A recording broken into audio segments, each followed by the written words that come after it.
How's it going, guys? Welcome to Audio Addiction. We have Fading Out with us tonight. He can say his name and what he does in the band. Cool. Hi, I'm Evan Bieber from Fading Out. I'm the singer, guitarist, pianist, and it's just me. Jack of all trades here. Well, Evan, thanks well, no, for... there's a team. There's, my producer is amazing, and everybody that has played with me. There we go. Well, I appreciate you reaching out, Evan. I'm glad you shout outs to High Wind for, unknowingly making this happen. So big shout outs to them. But Evan, I appreciate you coming on. The first question I have for you, I'm sure you get asked this a lot. How did Fading Out come to be? Have you always been, the type of person that like be in bands, start musical projects? Like, kind of give me the 411 on Evan and starting Fading Out and things of that nature. Cool. Yeah, it's so crazy. This is actually my first time doing anything with my own music project. Oh, very cool. Okay. Yeah, it was basically like a pandemic project. I've always loved music, like most, and I actually have a radio show similar to yours, like an interview show. Oh, very cool, very cool. Yeah, and so I've always just been like passionate about music and getting to know musicians, and during the pandemic, I was obviously just home, and yeah. I had more time to kind of play guitar, and I wrote my first song I wrote was called "Falling Apart." And that was the first song that I wrote, and it was the first song. It kind of all just happened at once. Oh, very cool, very cool. Yeah, it was kind of this like crazy moment where I was like, okay, I've always like wrote songs, but they were not good. They were just like random, just kind of having fun. That was the first time that I ever wrote something that I was like, this is good. This is really good. I feel that. So I kind of just continued on playing around, messing with some different chords and kind of different topics, and just kind of singing whatever's on my mind. I wrote a lot of songs during that year in 2020, and again, most were kind of bad, but there was like some where I was like, this one actually feels pretty special, special enough where I was like, maybe I actually can record this, because it was always a dream for me to kind of like bucket list goal, like one day I will put out an EP. And so I kind of, I think like most people was like, life is too short. I should just do it. That's awesome. That's kind of how it started.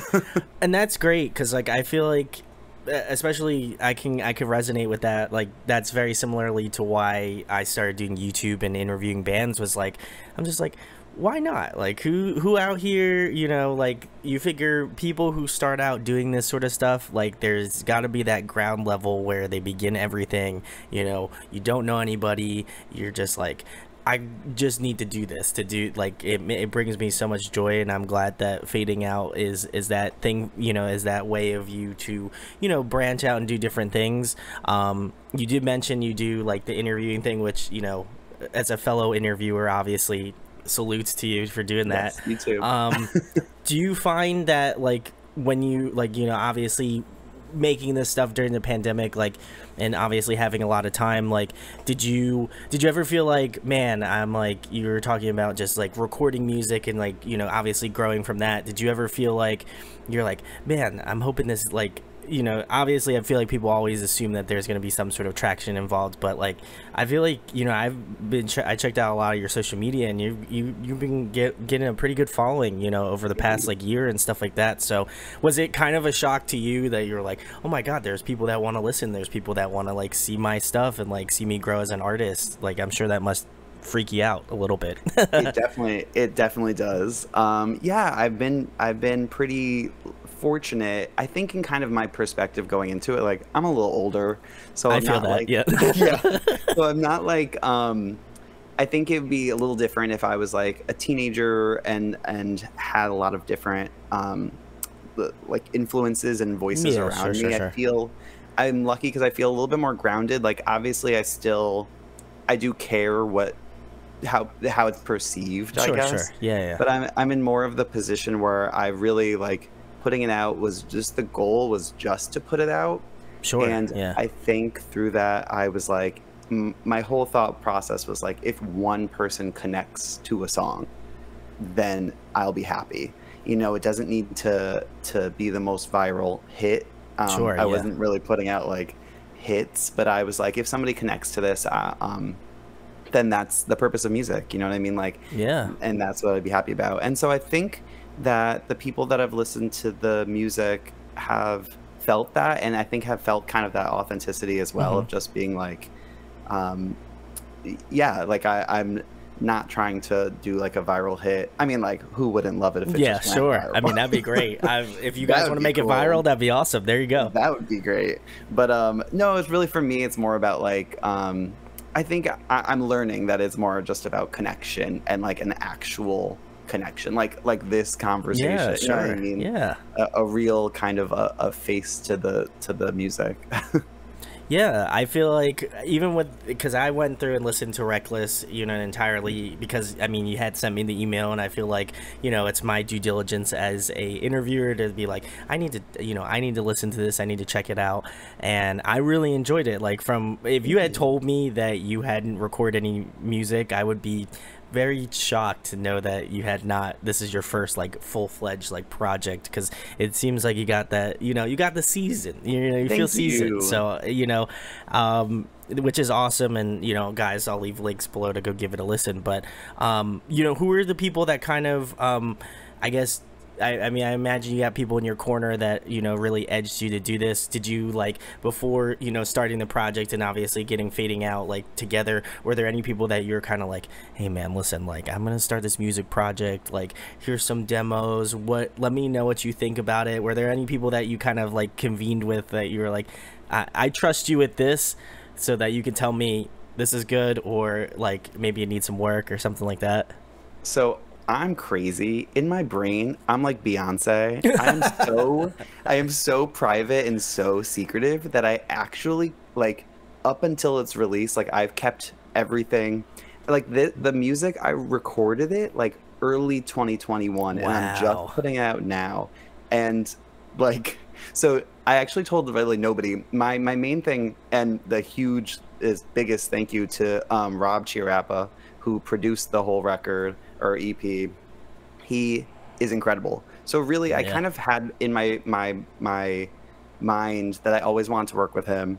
The reason why I chose him actually it's like so funny. It's like for my radio show, I interviewed his band, The Stolen. Oh, very And cool. so I met him, and so during it, you're asking about people's influences, Yeah, yeah, yeah. and he mentioned all of my favorite bands were That's like his awesome. biggest influences. So like immediately, I kind of thought about him right away, because I was like, well, I want to work with a producer who would understand the exact type of music that I'm Yeah, talking sure, about, sure. Yeah. because you won't have to explain a different sound They or would just kind of know. that. Yeah. And that's exactly how it was. So we'd play certain songs, and he'd be like, that's when I sent him all the demos, and he'd be Hmm. like, oh, I can totally hear this, kind of in like a Third Eye Blind type vibe. And I'm like, Yeah. yeah, that's exactly what I was thinking too. So yeah, I mean, he honestly, when I was saying before, like, oh, like, I'm the guitarist, but he does everything. He is the whole band on the record. He plays most of the all the electric guitar pretty much. He plays the violin on it. He plays the drums. He plays What? the bass. That's Yeah, so cool. he is the band. So I couldn't do any of this without Rob. Big shouts to Rob. And, Yeah. obviously, also being from New Jersey, like, I'm familiar with Barbershop Studios. They're great, Oh, yeah, great yeah. people. So big shouts to them. But yeah, I was kind of like, I was like listening to the stream, and I was like, man, this is like, again, you mentioned in the interview, or that interview, the email, you're like, Blink 182, Third Eye Yep. Blind, like the Starting Line, and I love all of those bands, respectively. So I was like, all right, we're in good company. Love it. Love to see it. You know, it must be vindicating to know that it's out and like people can check it out, and obviously like you kept it behind closed doors, which, I mean, I gotta give you credit because I feel like with the internet, like as soon as someone knows something's out, like they go straight for it. So I gotta give you major kudos because I feel like, so as the years have progressed, I've become the door has opened a little bit wider, and so like things that I keep kind of hidden, like just eventually wind up poking their head out and like letting people know. So how is keeping that a secret for such a while? I feel like that would have eaten me up. Like I don't know. It's annoying. Fair. It's so That's annoying. Fair. That's fair. That's fair. I mean, I have more things that will eventually be released. Sure. I really wanted to be like planned out in advance for everything. Fair enough. Fair enough. I really wanted it to like come out in the way that I wanted it to be out. So yeah, no, it was kind of like eating me alive. Everything was all done already. Like the whole EP was done when I announced the first single a year ago. So That's a little wild. more came out last August. So the whole entire EP was already done. And yeah, like you said, it's so funny because obviously I'm sure we both follow like a million musicians. And like the thing to do is kind of put out that snippet and then everybody kind of eats that up. Yeah. They're like, oh my God, where's the rest of it? Where's the rest of it? Yeah. I know, which is great. I eat that up too. It's so weird though for me to do it because I'm like, well, I feel like it's kind of this old school vibe that I probably should break out of eventually. But it's like so funny because I'm like, well, I don't really want to put out part of the chorus because I want them to hear the song. Yeah, and, like, no, I got you. The chorus. It's not so great for like streaming, but I think it's great for that kind of like first initial listen when you kind of like hear a song as a whole or you hear the EP as a whole. But yeah, it honestly was hard to not share everything, especially because I think the hardest part for me is that the songs were all done so long ago and like written in 2020. Yeah. So for me, I'm like, I still love these songs, but I also have like been writing since then. So I'm more passionate about other things too. Yeah, I feel like with bands that I've had on recently, and you probably can, certainly agree with that. It's like when bands, we were all stuck inside, like in writing music, and I feel like there's people that have been recording it and they've released stuff out. Like they're like, oh, we did this back in like 2020, so now we're already working on the next album for like 2023 or 2024, and I think it's just so like. I never really like put it into like concept until just like now and like maybe a few other handful of times where I'm like, that was recorded in 2020. That's like wild to me that we are now in 2022 and that everybody's releasing it. So I imagine the love for the songs and like the love for like playing it will be like, I feel like you'll find a new love for those songs because you're playing them live and stuff. Have you had the opportunity to play those live yet, Evan? Or yes, I have. I've only played. So I played my first shows in October. Oh, wow. I played a show and I did an acoustic set, and so that was great. And then I did another acoustic set last month, and that's when I played, but that was before, it was actually before Reckless came out. So I had my Reckless EP release show July 2nd, so pretty recently. And that was with a full band, and that was the first time I've ever played with a full band like in my life, which is so crazy. Cool. So that to me, like the acoustic shows were awesome because I do love playing acoustic, and obviously it's more like comfortable and chill. But the full band, it was insane. So yes, I finally got to play. I was happy I got to play Falling Apart at a time when it was like finally out because that's my baby. And yeah, it was very, very fun.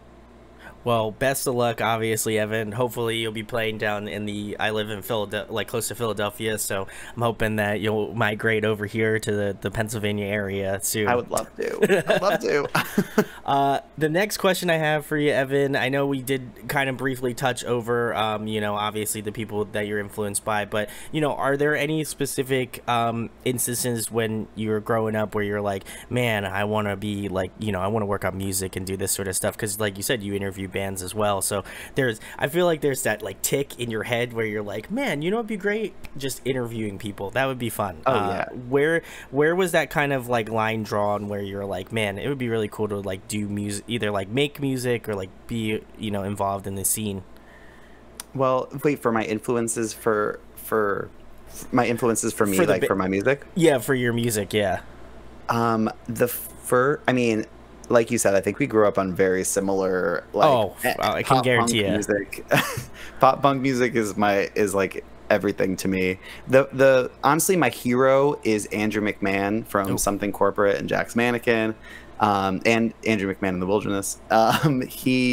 He's my hero. So he was the first. I would say the first Something Corporate was like the first band that I heard that I like immediately connected with. The first song that I heard was Walking By, which was like off their Audio yeah. Boxer EP.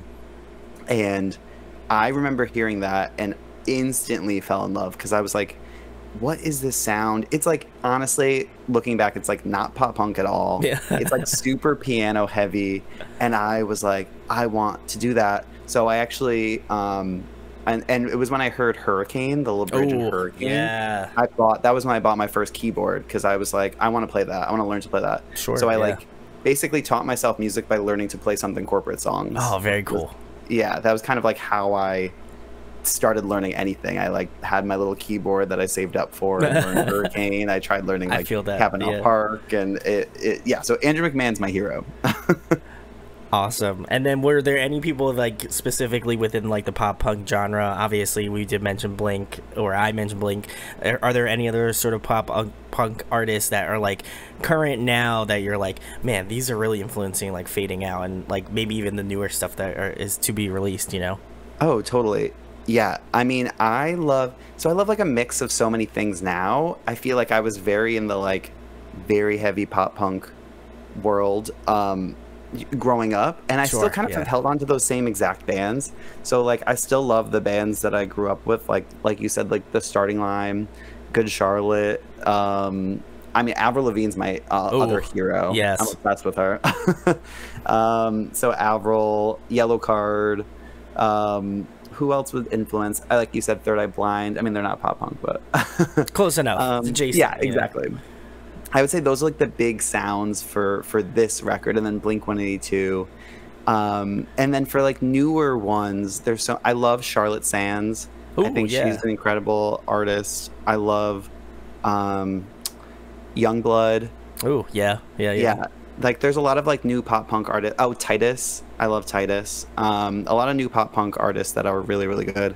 And for like new music that you might hear from me in the future, it actually turns kind of like indie-ish rock at the same time, like a very like Turnover inspired. Oh, all right, that's a vibe. All right, I can get down with that. I like that. I feel like for me, like with listening to Reckless, like I definitely got a little bit of like State Champs kind of like, you know, like a little pop. Like I feel like they know how to like have those like great pop hooks, but then like, you know, you got a song where there's like some really great like, you know, pop punk riffs and you're like, man, that's great. And then, you know, you hear more of a like kind of more like slow ballady kind of like, you know, pop track and you're like, man, this is kind of tight too. I like that. I feel like you ride that line between like pop rock and pop punk. Like there's some songs that are like a little bit more like, you know, pop punk leading, and there's some songs that are more like pop rock leading.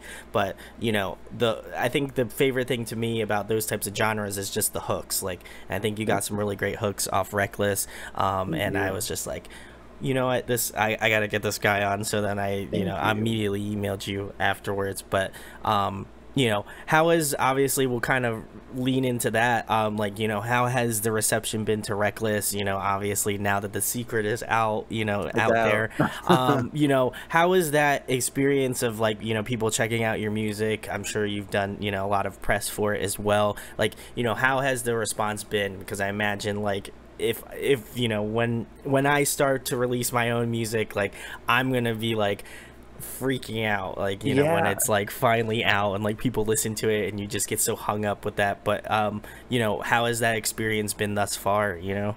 Yeah, it's actually been pretty emotional, I must say. I didn't really know it would be because I was so excited to put it out, but I think holding on, I would not recommend, by the way, holding on to music for that long.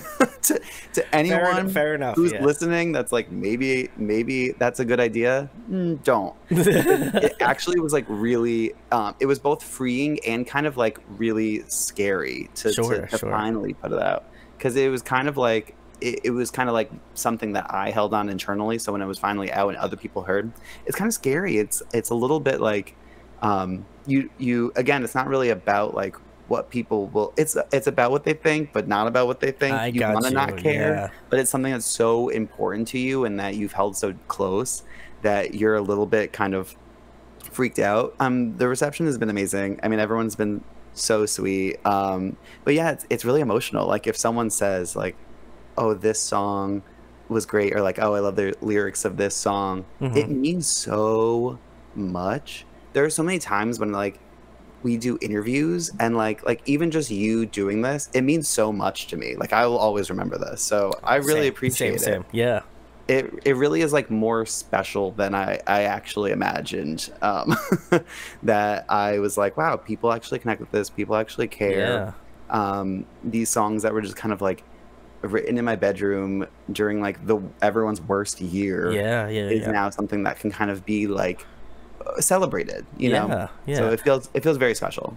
I think like even similarly, because people ask me this about like interviewing people, like do you know, like you must like have a lot of like, you know, heart for it, certainly. And I was like, absolutely. Like I think the thing is like I want to look back on it and be like, man, I did not miss out on this opportunity to do this, you know. And you know, every chance that I have to interview, you know, if I interview, you know, Evan here, or I interview like Dave Grohl, I like want to take the opportunity to just be like, I appreciate this. Like I wouldn't be here without, you know, people that come and email me, or like, you know, people that see me at a show and they're like, oh my god, I'm in this band, like would you love to have us on, or something like that. It means a lot, because otherwise, like I don't have these people, I wouldn't be, you know, I wouldn't be here and I wouldn't be doing this. So it you know, it goes both ways, certainly.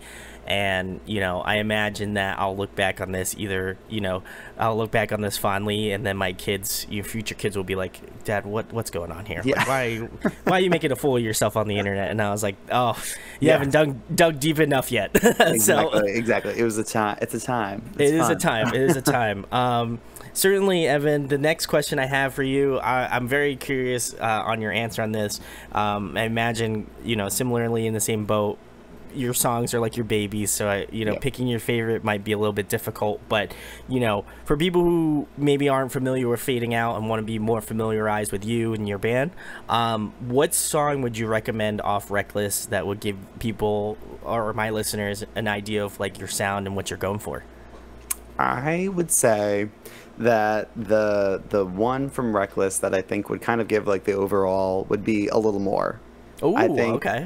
That was my first single. I think it's a fun one, but the lyrics are not.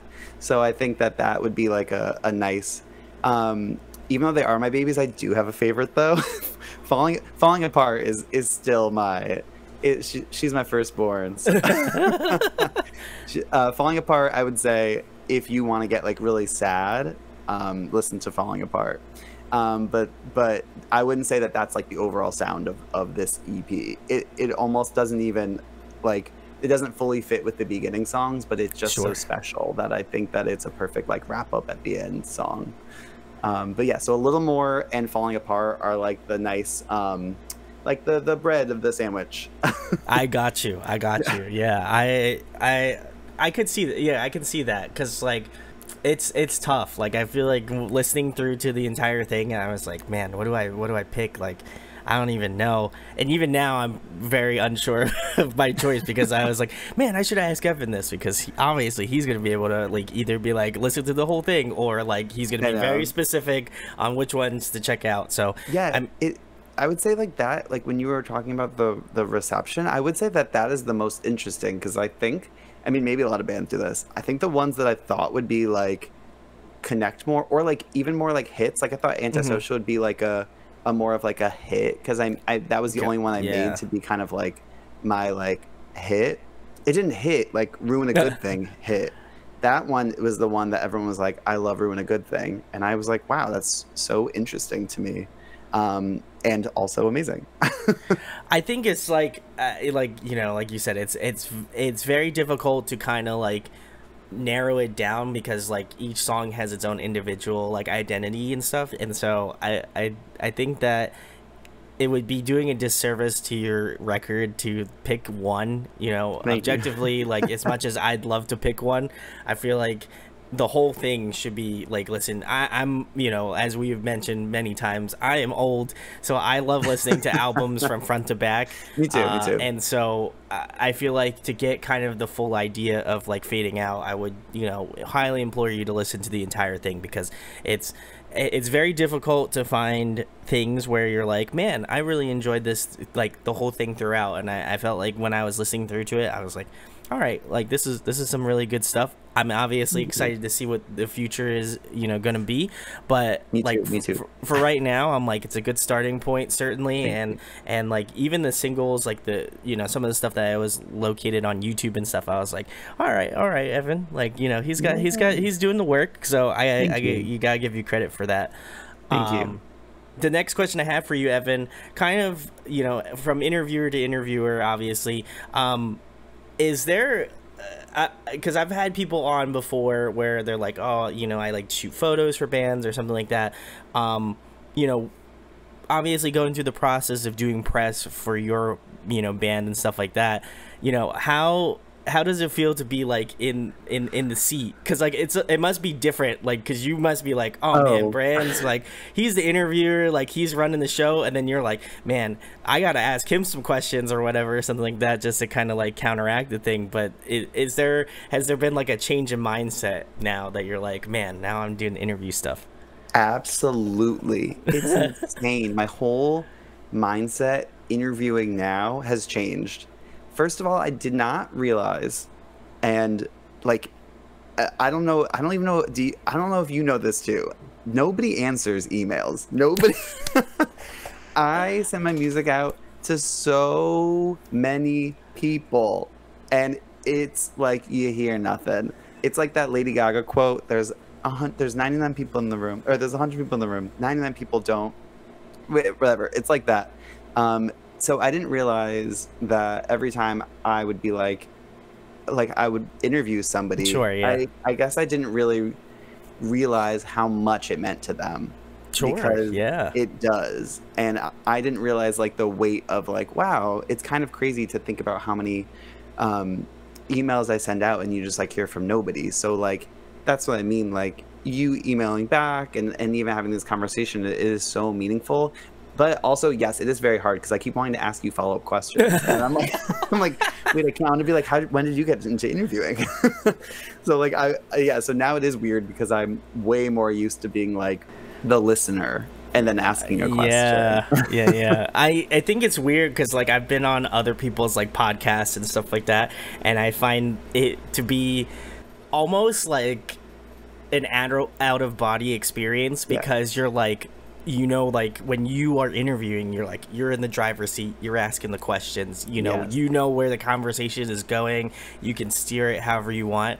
And when you're the interviewee, like you're at the mercy of whatever questions people ask you and how they do it. And so I was curious, as being from an interviewer to interviewer, like that I know what it's like, certainly, but also at the same point, it's like, you know, I like asking these questions because it's a little bit more like, I don't get to ask it very often because it's very rare that I find someone that is, you know, a musician but also does a very similar thing. So I mean, yes, like I'm glad too, and it is way more fun to talk because it's like, yeah, it is very rare to have kind of both of that experience and being kind of in their seat as well. I'm like way more comfortable interviewing than being the interviewee. yes, I love interviewing. I think it's so fun. I love, like, that's what I think, like, it's still about like the connection of no matter what, because interviewing, you really are making such like a great connection that kind of continues on. You know, like that's the kind of coolest part, is that everyone I've interviewed, like, I obviously remember the interview and enjoyed it, and have loved to watch the careers kind of take off since then, and still keep in contact with bands. I mean, Yeah, I'm seeing a band this weekend of actually my first interview that I ever did. I'm Oh, seeing this weekend, and bless. Taylor Pure Ecstasy, shout out to her. She's really like taken off. She has her own solo project, Oh, very and cool. yeah, it's just like a really cool with Saint Slumber, who's I think a Jersey band I also, and believe, they yeah. I also interviewed them, and they're together in one show, and I'm like, this is the coolest. It's the It just fam. is like, It's the fam yeah, tour. Yeah, I got you. exactly. It just feels very, very special to interview people, get to know people, watch their passions and creativity and careers kind of take off into whatever they want it to be. It feels really cool. Sure. And Evan, might as well give the floor. Where can they find, where you interview people? Because I always love to give a shout out to that. Oh, Because I've been doing this for, well over almost, I guess it would be roughly 6.5 years now. But like, anytime someone has other projects that they are equally as passionate about, I always try to give the spotlight to it. So feel free to plug, where you interview people. well, thank you. You can check me out. It's actually a radio show and a podcast. So the radio show is called Pop Rocks. It's every Tuesday at 7 o'clock Eastern Standard Time on radiofreebrooklyn.org. And my podcast is called Pop Rocks Interviews. It's just the interviews from the radio From show. the show. Yeah. So There. Pop Rocks Interviews is where you can find it on all the socials. There you go. Oh, Pop Rocks BK is the social for that. So lots to promote today. Listen, gotta get it all in now. That's the important Yep. part. Yes, please go check it out. I'll leave links to that too, along with obviously Evan's band. So go give it some love. The next question I have for you, Evan, I think you may have already answered this, but I'm gonna let you talk more about it. Who are you listening to currently? I'm sure as being an interviewee, much like myself, you get a ton of bands. So what's in the current rotation, Evan? Oh, I got so many bands. Oh, all right. My current rotation. I mean, I'm like very much into like indie women. I That's love fine. women Let's and do it. rock. And so I've been obsessed with Japanese Breakfast. I obviously love Phoebe Bridgers, Julian Baker, Lucy Dacus, anyone from Boy Genius. Who else have I been listening to? Clairo. The pressure in like I've been loving everything that Willow Smith has been putting out. I'm loving her Ooh, rock all right, sound. all right. Let me pull up my Spotify. I like Pine Grove. Yeah. Soccer Mommy's new album. Howdy. Yeah. Oh, and I don't know. Have you heard the artist Runner? It sounds familiar. I'll have to check it out. Very like Pine Grove-esque, very Turnover. Oh, and Turnover also. Oof. So like they're all. I actually think they're all on a similar record label, Run for Cover Records. Okay. And so like I've been listening to a lot of Runner. Very very like chill indie. I got you. I know the vibes. I've been chilling. You've been chilling. Evan's chilling. Yeah. I'm chilling. Also, did you see the lights just turn down in slowly? It's slowly all the lights are gonna, Yes. dissipate here in the room. Yes.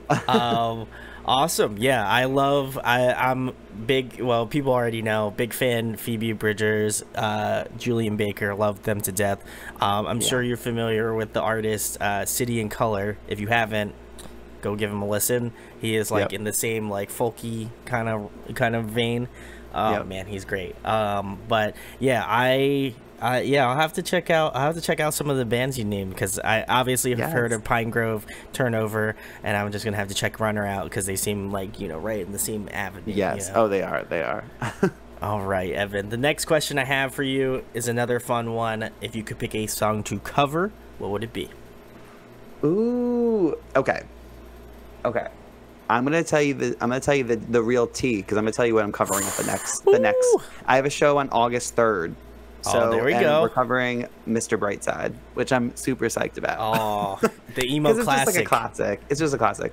But I also have a list on my phone of songs I want to cover, and so I have so many. But some other ones that I really want to do is I really want to do like a pop punk cover of pop songs. Because I love that Punk Goes Pop, like all those albums. So I really want to do a pop punk cover of Wannabe by the Spice Girls. Ooh. And also a pop punk cover of Call Me Maybe. I just feel like so fun. All right. Right? Imagine the live, like you sing along to every word, but it's kind of more like I loved. Do you know the artist Jaden? Yes, I do. I love Jaden's cover of Driver's License by Olivia Rodrigo. I thought that was so good and like genius. Oh, 100%. I mean, I know he's like a kid, so like he's like young, so he obviously knows, and he's working with like Travis Barker and Machine Gun Kelly, so he obviously has like the but like I thought that was marketing genius. He put it out like right when Driver's License got big.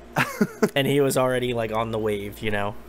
It was so smart. I was like, that's good. That's really good. You know, I feel like bands getting in on the wave early. I'll give a shout out to I saw a clip on I think it was Instagram Reels. I've been following this guy for a while. The band is called Loveless. If you haven't checked them out, definitely go do it.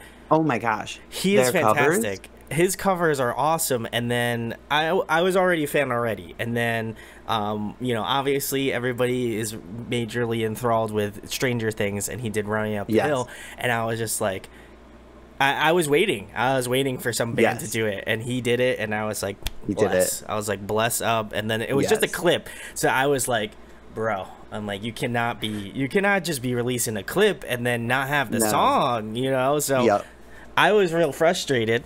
And then he was like, "Oh, we'll check out Sirius, you know, XM with Katie Babs," and she released it. And I was like, "Oh, amen, genius. Amen." He's like a great genius online too.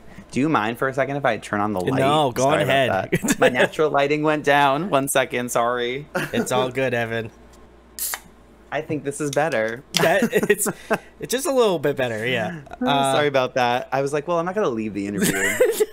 Then, meanwhile, it would just be a black screen eventually. At some point, I had to give up. It's all right. It's all right. But yes, Loveless, I have loved. And then, did you see? I think that Lizzo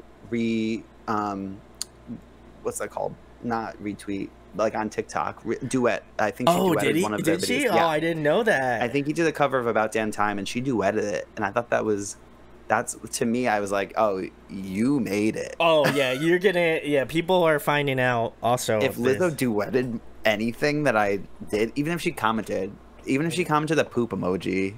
Oh, look at this. What's her name? Her name is Petunia. She is the mama cat. So Petunia, hi, Petunia. Thanks for showing up in my video. Please, now I'm gonna. Thank you, Petunia. I'm gonna put you back on next to my desk here. Yeah. So I didn't know she did. I didn't know she duetted him. That's that wild. That it was really cool. That's how you know he's gonna be up there. You know, you're gonna see his name up next to people.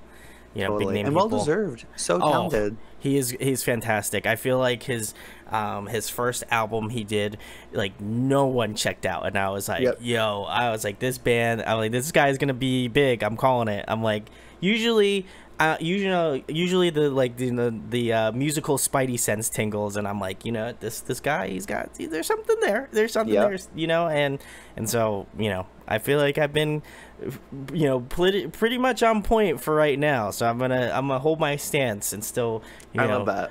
And still keep out. You seem to be right. So he is doing well. But awesome. Well, guys, if you have any suggestions for fading out in terms of covers, drop them in the comments. Evan's gonna check them out. I'm sure if he likes it, you know, who knows? I can't confirm or deny there will be a cover, but I'm gonna assume he's gonna you know use his smarts and you know, pick a song to cover in the comments. Yeah, I'm open to all suggestions, any genre. Put it right there. Ooh, okay. I'm trying to think of what would I like to see from fading out. Let me think. I'm gonna really. Ooh, yeah, I want to know. I'm gonna really think about this. I had another good one from another band that asked me this question, so I wanna. I feel like I gotta. I feel like I gotta, you know, own up to this. Let me think. I'm not really into the whole like super like pop genre, but like, you know, I know the songs. I know what's out. Yep. I'm going to at my last show I did a cover of Harry Styles' As It Was. Ooh, yeah, that one's great. That one's been doing well. I feel like there's been a lot of bands, you know, doing covers of that, and I'm like, okay. Yeah. I was never really a big Harry Styles fan up until, like, you know, it just gets ingrained in your head, and then you're like, you know what, this is actually pretty good. I'm liking it. I'm digging it. Yep. Yeah, I opened my list of cover songs. Ooh, It's literally okay. like, you see, it's like a never-ending list of songs. Oh man, all right. I feel like, So I'll throw it in the let list. me see. Let me see. No pressure. Yeah, no pressure. No pressure.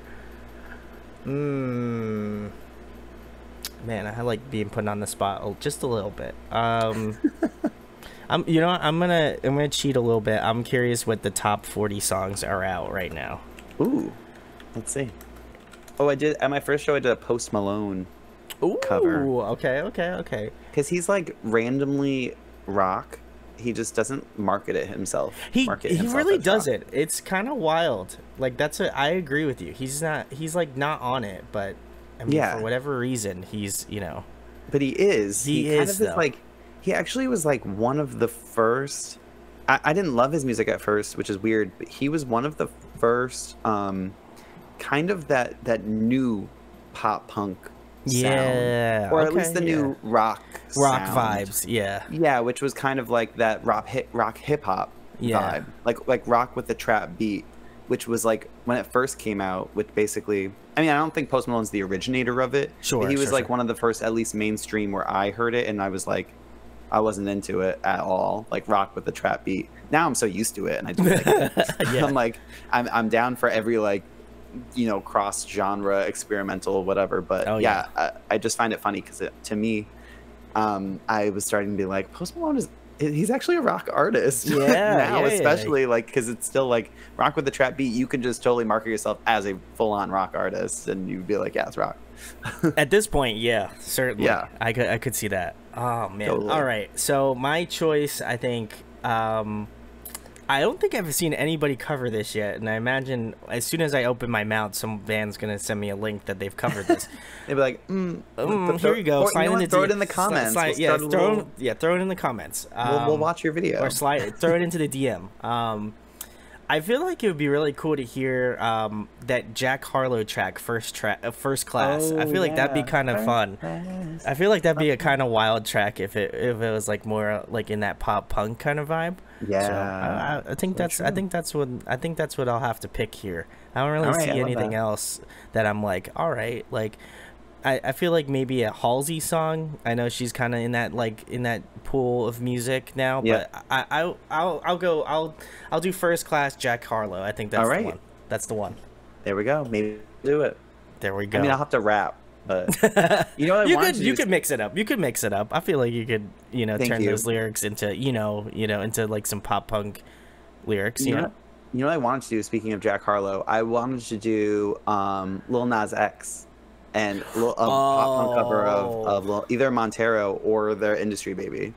Ooh, I thought would be fun. I really wanted like in my brain. It's not feasible, but I wanted like a full band, like. Oh yeah, like the horn. Yeah. I wanted the whole like horn section. These are the things I imagine. You come out with a guitar. Yeah. Oh yeah. No, yeah, I respect. A whole Lil Nas X. Listen, if you're gonna go for the gusto, you do it. I do respect. Yeah. Thank you. The next question I have for you, Evan, another fun one.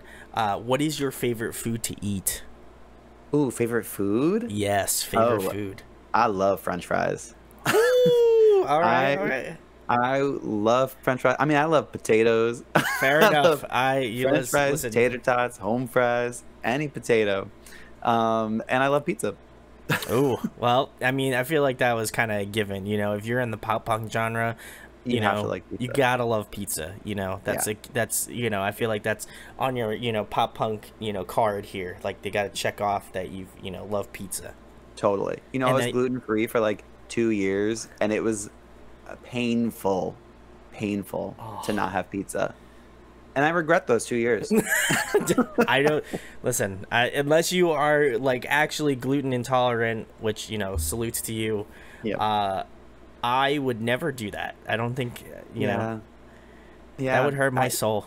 It did hurt my soul. It did. So now I'm eating pizza again, and I'm happy. There you go. Pizza equals happiness. Pizza does equal happiness. I agree with you on the French fries thing.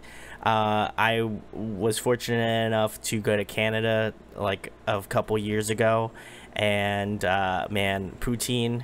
That shit's dangerous. I'm just gonna say That I've never had it in Canada. I wish I did.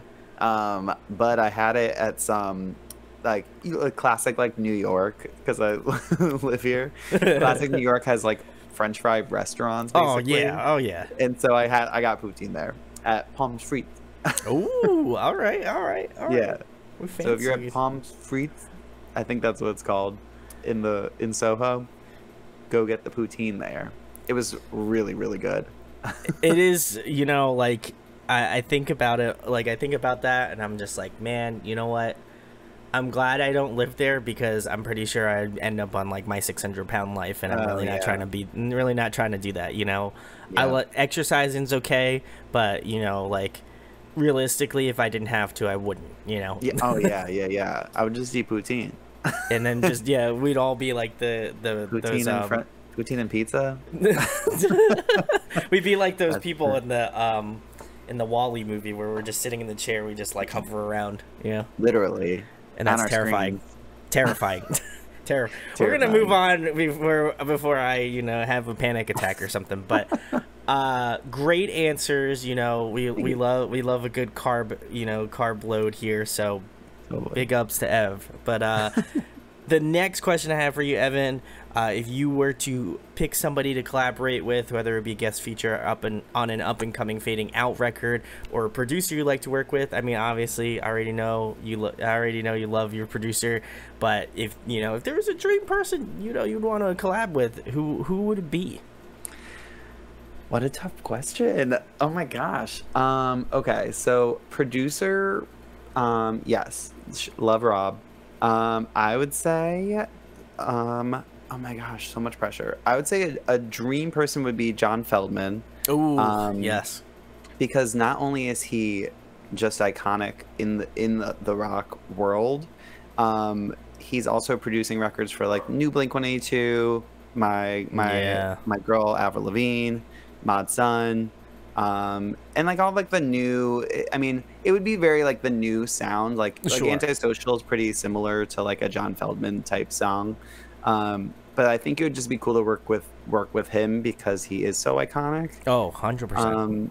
So yeah, that would be like a dream person, or like Jack Antonoff. I think he's amazing. Oh, or Phineas, Billie Eilish's Ooh, producer. yeah, all right. That'd be cool. That'd be like if my music did a switch up. Yeah, if you're doing a completely different thing. Yeah. Totally, like a little dark pop moment. But yeah, that would be like producer wise. If I could collaborate with, if I could actually like, if in like a realistic way, if I could actually collaborate with someone for a next record, I would want to do it with some like friends. I think that would be the coolest. Like I have like, just like people I've connected with just through my radio show or just through my podcast, and so. Yeah, there's like a lot of musicians who I just like look up to, who I also do like am lucky enough to kind of keep in contact with still. So I think like I really wanted there's this band Gatto Black, and they Sal, he lives in Buffalo, and it's like very like Thursday. Did you listen to Thursday? Yeah. Oh yeah, of course. Like screamo, so good. So I would love a little like screamo moment on one of my records, because I think that'd be so cool if I did like the singing and he did the screamo. Oh, 100%. There's just something so like that sound is so good. It's a very like Emery or Taking Back Sunday. Ooh, all right. You know what I mean? I feel like that's always a good vibe. So shout out to Sal. I mean like I said before, Charlotte Sands I've been so into, and she has a song with Taking Back Sunday and The Main, so she's really like getting killing up there. it. Yeah, so that's not like doable, but like she would be so cool. I love her voice. Dream people, I would have a million dream people. But my like real, again, like Andrew McMahon, like it would be my heroes. So Andrew McMahon is my hero. Chris Caraba from Dashboard Confessional. Oh yeah, that would be like such a dream. Again, Avril Lavigne. I would actually collapse if it was Av. Haley Williams. Oh, like, come on. Oh. Again, this won't ever happen, but it's why not just speak it into the universe? Yes, manifestation. That's what we believe here at Audio Addiction is manifestation. Like I feel like if I speak it into existence, you know, the reality is, you know, it's out there, you know, and some mystical force will bring us together. You know, much like I would love to have Haley Williams on the channel. I think I would die if I was able to interview Haley Williams, you know, of critically acclaimed band Paramore, you know. Yep, I would not know what to do. I think I wouldn't be able to breathe. I would, you know, just, you know, be. Do you want to know a fun fact? Of God. I reached out to Better Oblivion Community Center, aka Phoebe Bridgers and Connor Oberst. Sure, yeah. Reached out to them to try to interview them. Like, it was like their album either just came out or right before, and like my radio show. It's not like a big radio show or anything. And they actually responded, not like them, but like, you know, their person. Yeah. Their like manager. And they responded that even though they would love to, like they weren't available during the dates or times or whatever. Yeah. And they could have just been letting me down easy. But the fact that they responded, I'm always like, I was so close to interviewing Phoebe Bridgers and Connor Oberst. Right? I actually don't think I was so close, but close enough. Where it was close enough. If someone did not respond, then I'd be like, okay, that's fine. Yeah. But I feel like that they took the effort to respond back to you. That's how you know. You know, there's something out there. You know. Yes. So reach out to everyone. No one is off limits. That's what I realized is that, you know, if you put a pedestal in front of it, it's like, yeah, okay, you could do that, but then you could just kick the pedestal out and be like, listen, like, I'm going to break that door down, you know, in a legal way. Obviously, you know, we're trying to get in trouble, you know, in the most etiquette way. DM anyone. You can like, and you never know. There are so many collabs that I hear that happen by somebody just DMing someone being like, love your music, or sending a demo or something like that. And then it just is like a natural way to reach out to someone. And I hear it so often. So like, yeah, DM whoever. It must be true. Like, you know, that's what I realized is just like, you know, if you have the opportunity to say something, say it. Worst case scenario, it's a no. That's what I realized. Exactly. And there's nothing, then that's fine too. Yeah. Again, they said no to me and I was like, yes. But they said no to you. That's the real truth of the matter is that they said no to you, to your email. I expected no response. So anything plus that is amazing. I just, you know, like if I got denied from Haley Williams to interview her, I would save that email and put it on my wall because you know what? Frame it. You know, it's like, listen, I got dissed. But respect, you know. So, but she spoke to me. But she's kind of ish through her team. It doesn't matter. It was still thought out. Doesn't know who I am. Never saw my face. But we have a connection. Yeah. We know someone. It would be the ultimate. It would be the ultimate goal is if I got up the food chain and then I was actually able to interview Haley Williams. Then I'd have her sign that no email. So then I could be like, listen, that nothing. Like the coolest thing that I've seen is like.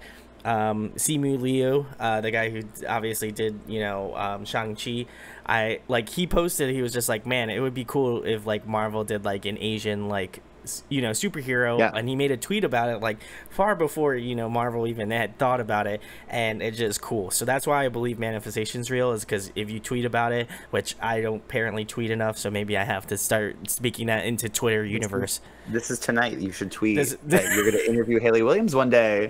This is tonight. We got to do it. We got to do it tonight. And I'm going to tweet that one day I'm going to collaborate with Chris Caraba. There you go. I'm going to choose Chris right now. Chris Caraba. All right. We got it. Me and Evan, we're going to be on the same wavelength. I'm going to go give Evan a follow on Twitter tonight. So then I can retweet that and say, listen, we said it. We said it. We said it. It's out there. It's out there. I will also retweet yours. Oh, thank you. So you thank you. I do love Chris Caraba. You know, and he is no stranger to the pop punk game. He did do, you know, that feature on that Neck Deep song December. So listen, like, you know, listen, we're not out of the realm of possibility here. So we're gonna do it. So guys, if you do want to hear a sick collab with you know, the lovely people of Fading Out and also Chris Caraba of Dashboard Confessional, you know, we already talked about it, but you know, we believe in the manifestation, and we also believe that in the power of people. So if you want to make this happen, tag fading out, you tag Chris Carrabba, and then you do collab ? And then I'm not a legal scholar, but I believe that's how collabs are formed. In the basis of the Twitterverse. So yes. Don't quote me. But no, or do if it happens. It does. Yeah, if it does happen. Whole interview. Edit this part, and then I'm gonna put it on TikTok. I'm gonna edit this part, and then just go. That's how I'm gonna promote the first single between me and Chris Carrabba. It's already being worked on right now as we speak. So look, keep your eyes out for some fading out and Chris Carrabba. But the dream. The next question I have for you, Evan, obviously you're multi-talented, but if there was another musical instrument you could master, what would it be? Oh my gosh, what a good question. There are so many. I've always wanted to play drums, so I think drums would be so fun. There's just something like drummers are so badass. And they're so like, I mean, I don't even think I could because my timing's so off always. But like, drummers, just the fact they know their time, they can just go, they can just bang on things. The energy, the energy. They really bring it. They bring it all together. So I think drumming would be so fun. It would be weird because you have to be. Drummers are so cool because they go so hard, but they're also like, you have to be cool with being in like the back, which I'm so not. Like I'm so. So I'd be like who, like Under Oath, was the drummer the singer in Under Oath? Yes, is that true? Yeah. I feel like I'd want that. I'd somehow want to sing and drum. I don't know how you would. Yeah. I don't know how you'd even do that. I could barely even do guitar, and singing is like so hard. But yeah, drummer, or I love strings, so I would love to play like when I was younger, like elementary school, I was learning cello. Ooh. So I think for my younger self, I think it would like soothe my soul if I like brought back a cello. I think that would be cool. Yeah. I'm about it. Right? I think strings are beautiful. Oh, 100%. And also, I feel like you're continuing my trend of the many years I've been doing this, that guitar players almost always pick drums. Is like, really? I think I am like we're probably in like the 80-90 percentile of like guitar players who play guitar almost always pick drums for whatever reason. Wow. I think it's just that we are just terribly out of time people. Yeah. So I think that's what I realized. It's just jealousy. It is jealousy. And also the fact that, I think, arguably, I think we might be better air drummers, in the car. Yeah, because in my head, I am a drummer.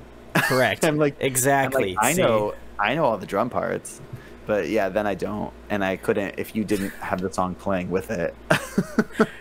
That's true. But in my head, I'm like, in your head, you're just like this. That don't exist. Yeah. And you're like hitting like cymbals behind you, and then like the drummer of your band's like, "What are you doing?" Like, there's no cymbals behind you. Where are you getting these from? Exactly. I'm like making noises. I'm like thinking that I'm like I have everything down. And then they're like, that's not it. And then they just show you how to play it, and then you're like, well, I guess I'm never playing drums then. Yeah, so. that's why you're the drummer. But in my head, I'm gonna drum. I feel that, Evan. The next question I have is my personal favorite. I always love asking it. I'm a huge nerd, as you can tell from my decor over here. If you could be a video game character, who would you be? Oh my gosh. That's such a good question. I gotta infuse the personal life into the interviews. Oh my gosh, it's so hard to answer. Okay, let me think. I have so many on my mind right now. Okay, I'm gonna go. This is like the most random answer, but it's mostly just for the story. All right, fair enough. I'm like a Nintendo guy. Oh, in good company. Okay, cool. Because I just got a PS5. I just want to say. All right, so, congrats. Thank you. But I've never really been a PlayStation person, so I'm trying to get used to it. No shade to PlayStation. I just kind of was like, I got you. You're kind of married. I was married to the Nintendo. I'm kind of having the affair. I still am. Yeah. So I'm married to the Nintendo too. When I was young, I've always been obsessed with Mario and Donkey Kong. Yes. Like, those are still my faves. When I was younger, like, I don't even know. Whenever Mario Party first existed, I was playing Mario Party, and I was like, one day I was obsessed with, I'm obsessed with Boo, like Ooh. King Boo. Oh yeah. And, Oh yeah. right? Like a random one to be obsessed with, but I was like, one day I'm gonna get a Boo tat, and then I did. So, like I was like, one day when I get older, this is like obviously I was younger. It's like one day when I'm older, I'm gonna get a tattoo of Boo, and so I have a tattoo of Boo. So just because of that, it doesn't really make sense of the question. But if I was to be a video game character, it would be Boo. I big respect, you know. Thank you. Honestly, I have been, you know, slaving away at trying to put some money away for a Pokemon tattoo. Oh my God. I am a Well, huge wait, what Pokemon fan. Pokemon would you be then? Well, okay. I was gonna keep this, you know, much like your music. I like to keep that Oh no, secretive. you don't have to. I can change it. Who would be your starter Pokemon then? You don't have to share. You don't have to share your. Okay. Your I gotta keep that. private. I gotta keep that on the DL. That's that private. one, That's I don't need okay. someone It's good else, to you keep know, a- copy my idea. You know, that's you know, tattoos are special. So Yes. you know, I gotta keep that. Wait for the debut. That's okay. Out. That's who gone. who would be your starter Pokemon? Ooh, that's And tough. I'll share mine. I am so to the point where I need to always pick a fire type. So every game that we play, always fire type. It doesn't matter. Doesn't matter if I like it or hate it. It's got to be fire type. Yep. Objectively, if I had to pick a starter from all the generations thus far, I do like the newest starter from the new generations. You know, Violet and Scarlet that are coming out. So I gotta give props. I don't usually say my final decision on those just because it's just like I want to see the full evolution before I'm like, yeah, this one's in the top tier. So that one is NA for now because I don't know. We will wait. I would say my starter, and it's gonna go back to when people ask me what my favorite video game character is, I gotta go with Gold and Silver's Pokemon trainer. And so I have to go with Cyndaquil as the starter. I mean, like, that's, you know, God tier, you know, S tier, S plus tier, you know. So that would be mine. What about you, Evan? Oh, I've always been obsessed with Charmander. So he's been my I in Pokemon Go, my buddy is still Charmander. He is like this it's like the least strategic. I'm like, no, he's my friend. In my head, I'm Ash, and he's my Pikachu, and I cannot change him. Canonically, he's just gonna stay the same level. He literally, he's like a level like 10. He's like the worst Pokemon I have, but I'm like, no, he's my child. I don't understand. I can't. You can't give him up. Can't give him up. No, everyone has like their big Pokemon, and I'm just walking around with Charmander. He just grabs little things for me. But that's like, I'm living out my Pokemon fantasy that I'm like, no, if he's my baby, I would not evolve him. He's my child. I feel that. I respect that. I respect that a lot. You know, Thank you. as you know, a veteran Pokemon fan, I respect that move. Thank you. I do want to add that I did. This the last time somebody asked me this, I'm gonna ask it again. If any of you happen to have this Pokeball thing that they made specifically, like it released maybe like last year or maybe the year before that, but it's like an actual Pokeball, like it's weighted. It's supposed to feel like it's got like a gyro in it, so it does feel like something's in the ball, which is wild. So that's cool. If you know where to buy it, let me know, because I need to. It's, you know, listen, I'll pop up the cash to like go get that, you know, because, you know, I love Pokemon. So yeah, and it would be great to just, you know, have set up here on my desk, you know. So that sounds awesome. And is there a Pokemon that goes in it? No, so it's like an actual it's like an actual Pokeball. Like it's about the size of like a softball. And that's cool. And it like lights up, and it does like all this thing that you would like imagine a real Pokeball would do if it was in real life. So I gotta give props to that. And also, I'll show this to you, Evan, because I think I have shown it a few times on stream. But it's my sister got me a. It's got Charizard in the middle, but that is so sick. There's a little base that goes on it and it glows. No, I love that. So, do you know when I was younger? This is so this just be about Pokemon. No. This is great. We're okay. I'm okay with that. I don't care. When I was younger, I painted I had like golf balls. I didn't play golf. I don't actually even know how I got these golf balls, but I painted them like red and white, and I painted them as Pokeballs. Oh, that's and so I would cool. just like throw them into the yard. And actually, my first all my birthdays when I was younger, when I wished I would wish that Pokemon were real. That's listen. Every year. Same. Same. So I mean, the closest I got was Pokemon Go. It's not the same, but it's okay. It's not the same. Sometimes I yell at my cat, and I imagine, like, you know, him, you know, I want him to use, like, the Pokemon moves, you know. No, but he doesn't. I think of that as my dog, too. I'm like, come on, you're basically a Pokemon. I don't understand. Yeah, this is upsetting that you can't even use, like, tackle or something, you know. Come on. Yeah. He can do it. He sometimes uses scratch, and that's, like, my fault because he's not, you know, trained very well, so, you know. Yeah. So maybe I just got to get more badges or something. Trainer problems.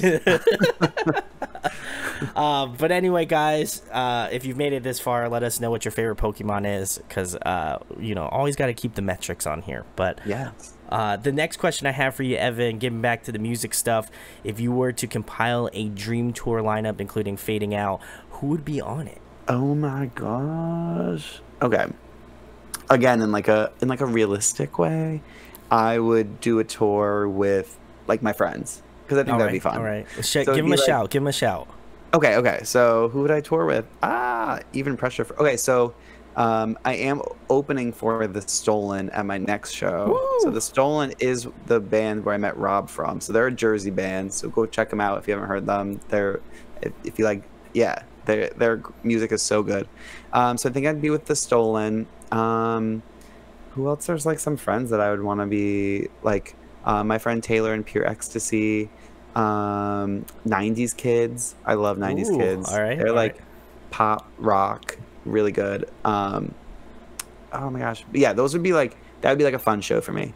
I think my dream, I mean, I mentioned a bunch of the artists that I think that I'd want to like be with, but I mean, it would it would basically be a festival with all of the artists I mentioned before. But let's say, I think like let's I'm gonna be crazy, and I'm gonna say a bunch of bands that aren't even like that haven't played in a while, so that people would come out and see me. So like, all right. Paramore, obviously. Yeah. My Chemical Romance, because come on. Yeah. Who are some other bands that haven't? Let's just say Paramore and My Chemical Romance. Why not?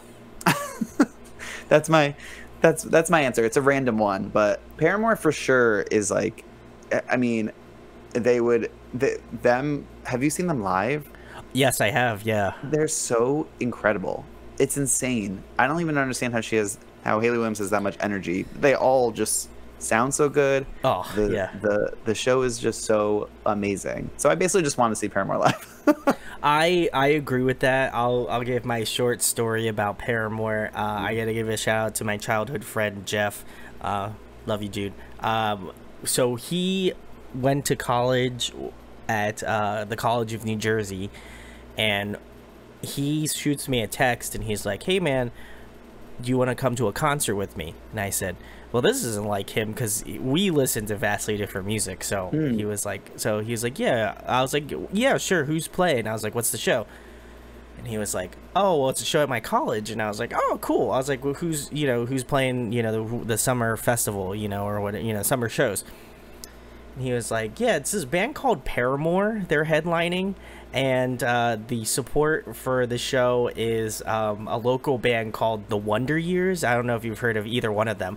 And I was like, what the fuck? Like, this is, I'm like, buy me a ticket now. Like, we were like, I don't even care what I have to do, but I'm going to this. So I wind up seeing The Wonder Years open for Paramore at the College in New Jersey.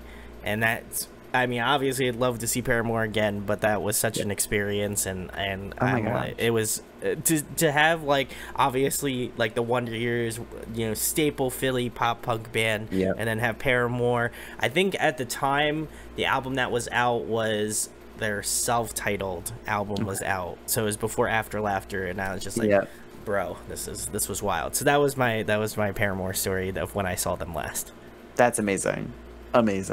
Couldn't have put two better bands together. Like, both fantastic. They did good. When I saw Paramore, actually, Jack's Mannequin opened, which is also a random pairing. And again, to me, I was like, heroes on heroes. Like, my favorite musicians just performing together. Their music is so different, and couldn't have been happier. I was like, this is so random. I mean, yeah, the pop punk bands back in the day, they toured together. It was so good. Like I Like saw OG the Warped Starting Tour. Line Yeah. and Yellow Card together. I saw, yeah. I mean, even I'm seeing Sum 41 and Simple Plan. They're performing together. Yeah. So I'm like, all right. It's Like coming I back. like, I think yeah. like some of the older bands, like I think there's some like obviously there was a disconnect on like, you know, when Warped Tour, you know, RIP, we love Warped Tour here. Yes. And then Yes, we you do. know, obviously other bands like, you know, coming together, and then obviously bands reuniting again, which is always a great thing too. And I'm just hoping that, you know, I'm hoping that older bands start like touring together again, because I think as, you know, someone who wasn't able to see some bands like growing up, it would be very cool to just like re-experience like my like teenage like and like late like early adulthood again, and like experience these cool bands that I didn't have a chance to get to see. So I Oh you know, yeah. that would Yeah, be really it would be a great experience. It would like, yeah, it'd be kind of this like really amazing, like soothes your childhood soul. Is like, yes, this is what you've been waiting for. 100%. The next question I have for you, Evan, kind of in the same lane about, you know, obviously putting a dream tour lineup together, but in your opinion, who puts on a great live performance? It could be, you know, a local band that you've seen, or, you know, obviously a larger band that you've seen. You know, who just puts on a great performance? Oh my gosh. I love most live music. So Fair enough, yeah. But yeah, I would say like Haley Williams puts on such an amazing show.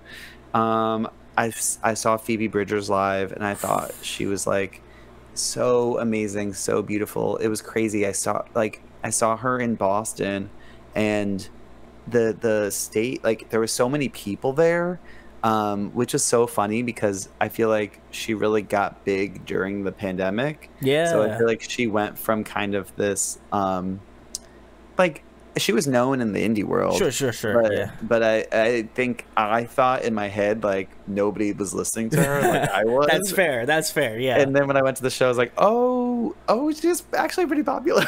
And that's good, you know? Yeah. Oh yeah. So it was crazy because she sang. She obviously her music is so like slow and soft and serious, and it was like cool to see that even with that slow music, that it was so captivating that nobody was talking, everybody was just in it, like they were all in the moment, even with all those people. It was really special. Maggie Rogers, I think, puts on such a great show. Have you listened to her before?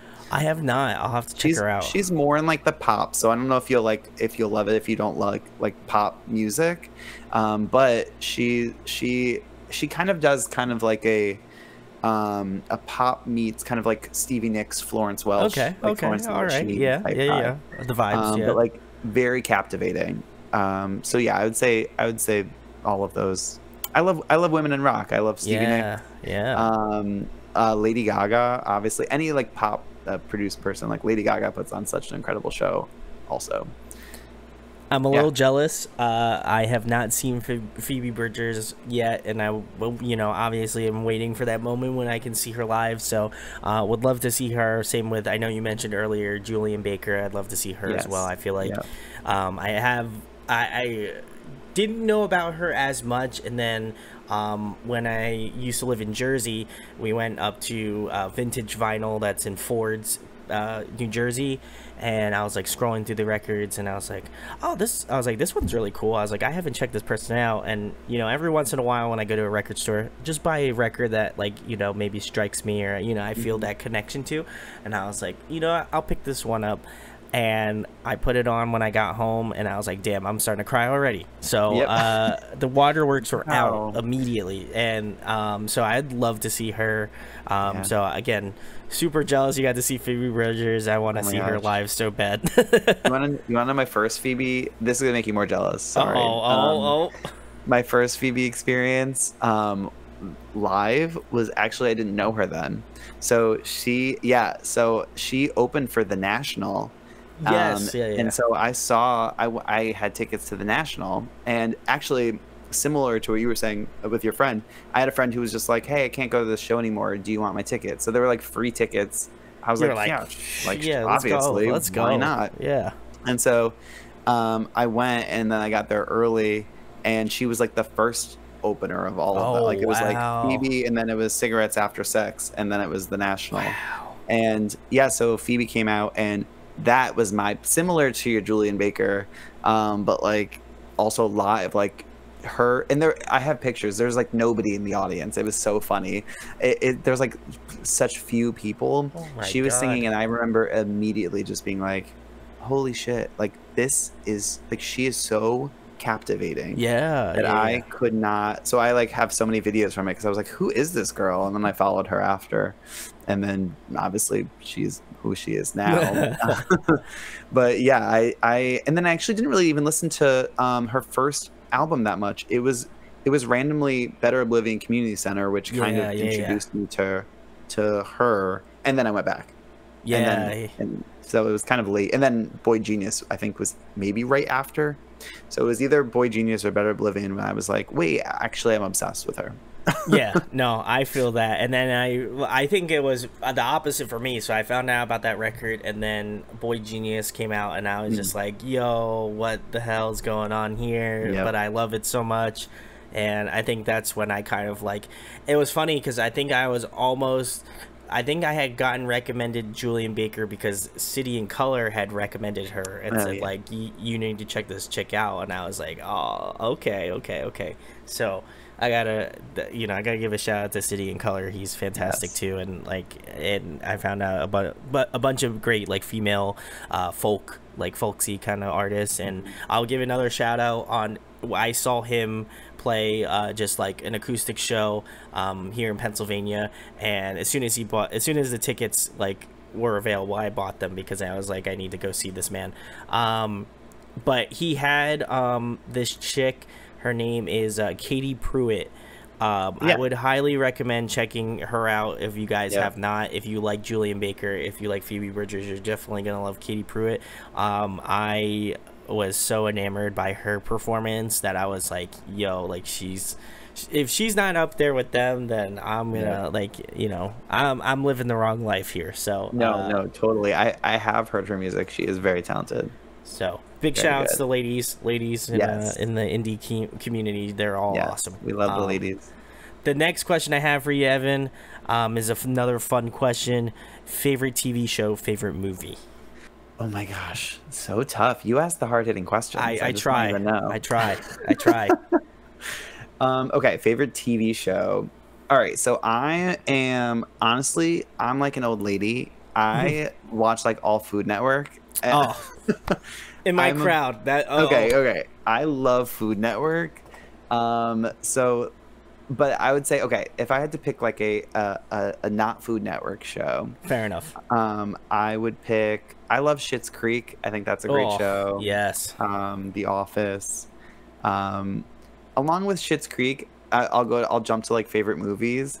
My movie taste is really, really weird, and because I actually don't really watch movies that much, and most people hate that. It's literally my like social disconnect with people, because I'll be like, oh, I don't really, because you don't know how often people reference movies until you're like, I haven't seen that, and they're like, it's American Pie, or like, it's The Matrix, like classic movies, and I'm like, I just haven't seen that.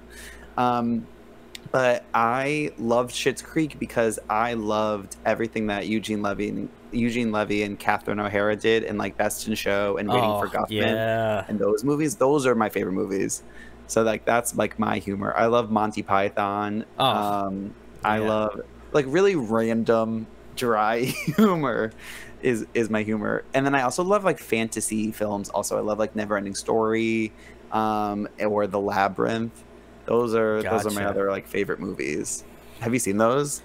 I think I have not seen The Labyrinth, which I'm a little surprised. It's Bowie. It's David Bowie. I know it's David Bowie. My girlfriend's a huge David Bowie fan, and I'm sure it's on our list to watch it eventually. But I mean, obviously, I knew David Bowie's in that movie. I have not watched it yet. You gotta watch it. It's on the list. Okay. It's on the list. Right. I think you'd like it. It's good for just like random. It's just kind of fun, you know. She will. I will say Sci-fi. she's really into like musical movies, and I'm not like into that really, which I think is ironic considering I do like music. I No, just I'm think with it's you. like I don't there, like. I think there's just like a disconnect where you're like I'm watching a movie, not like singing a song. But I mean, she. Yeah, yeah, yeah. I got you. I feel the same way. And Labyrinth is musical movie also, but it's only Bowie. Like Okay. it's not like the other characters don't break out in song. It's just him. It's just Bowie. Yeah, yeah. Yeah. And it's just like but it's all like so it's all Bowie songs because he wrote them all. Okay. So it's not like the other characters don't. It's not like a musical, but I guess it is in that way. I got you. I got you. Yeah. The only one that I really have enjoyed thus far, and I'll give a shout out to it, is Tick Tick Boom. There is on Netflix. Andrew Garfield was in that movie and starred Okay. as the main character. I'm not really into that stuff, but I will say that was like the That was a good perfect one. mix of like acting and then also singing as well. So I gotta give that credit for what it is, certainly. Yeah.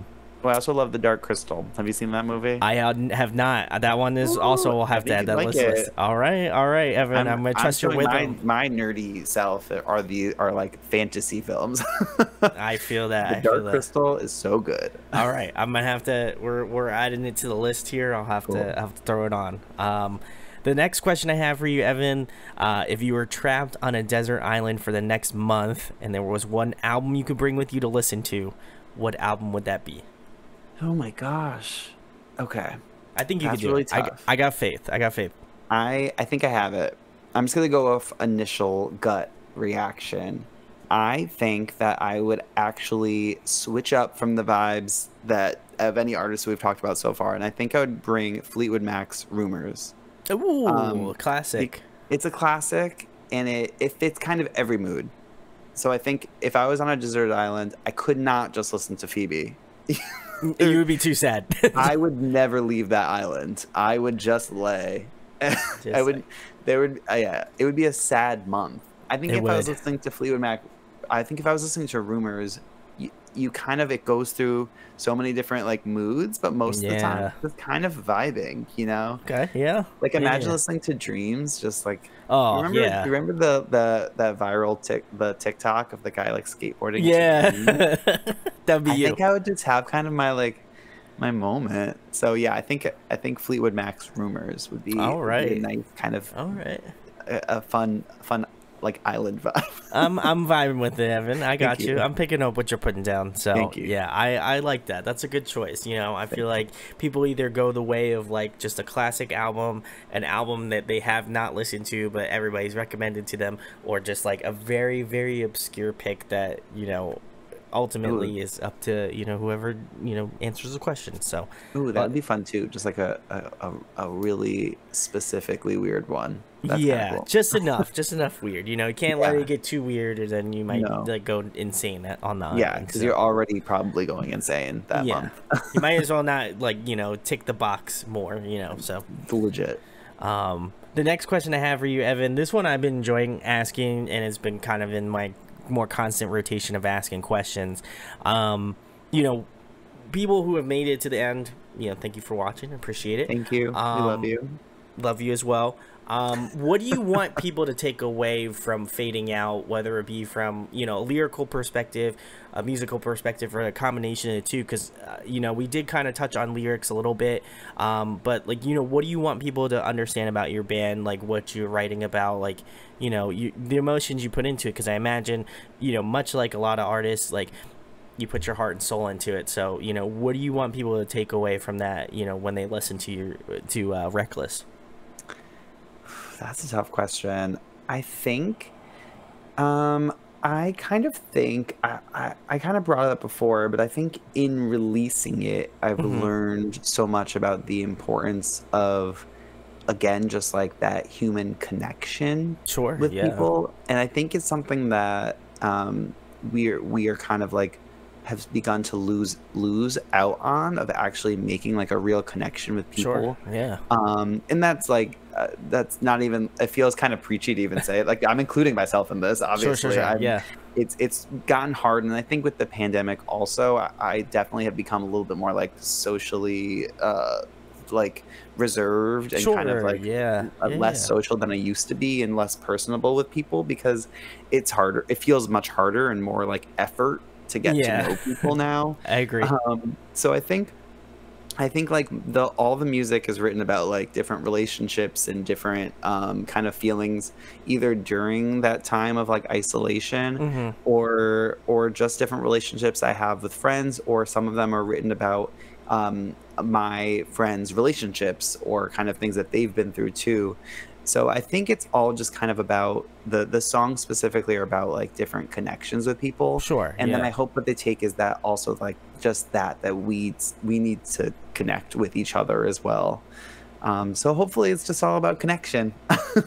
I can certainly find no pun intended. I certainly can find the connection between like, really trying to, you know, find that way to converse with people and like have that Mhm. conversation, and sometimes it could be difficult, or sometimes the emotions, you might have strong emotions towards something, and I feel like this kind of encapsulates a bunch of different emotions, but obviously makes it fun Yeah. and interactive. And I always love when bands kind of have those emotions written in the songs. And obviously if you want to draw from the lyrics, you certainly can, Mhm. but like if you just want to have a good time and you just want to listen to a good EP, like this is just as good. Like you listen Yep. to it, you Yep. enjoy it, you're having fun, you're vibing, and that's great. And I like that there's just that really great dichotomy of like, if you really want to invest and you really want to dig into it, there's moments where you can listen and dig deep, and then Yep. if not, like if you just rather just like want to have it on and just like enjoy it, jam it, you can do Totally. that. So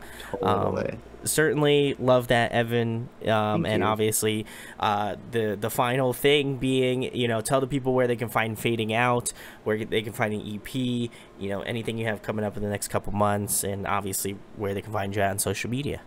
Yeah, so you can follow me on everything at Fading Out Music, and that's on the whole thing on Instagram, Twitter, Facebook, TikTok, all Fading Out Music. I made it all one thing, made it all easy for Oh, you all. easy. Exactly. I tried. And yeah, if you are in the Brooklyn area, there will be playing a show on August 3rd with let me shout out all the bands. Opening for Woo! The Stolen, but also we'll have Loverboy and Back to Zero, and who I think they're a Brooklyn-based band. I could be lying though. And Loverboy's Nashville-based, and Smooth Brain, who I also think is a Brooklyn-based band. So that will be at Sovereign in Brooklyn. So come check that out. And then soon you'll get to hear some more music from me eventually.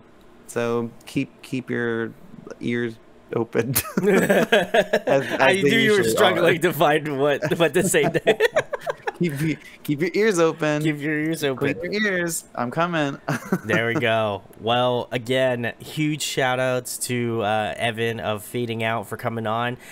If you like this interview, share, like, subscribe. It goes a long way, of course.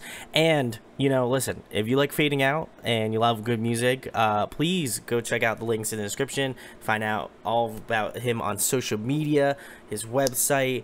I'm pretty sure there's got to be like CDs or merch or something. I imagine that's maybe on there. So go check that out. Merch coming soon. Oh, there we Get go. ready. And go check out Reckless. Honestly, it's a fun time from front to back, and I really enjoyed it. So please go give it some love and go follow him on Spotify so you can be up to date on the most current releases.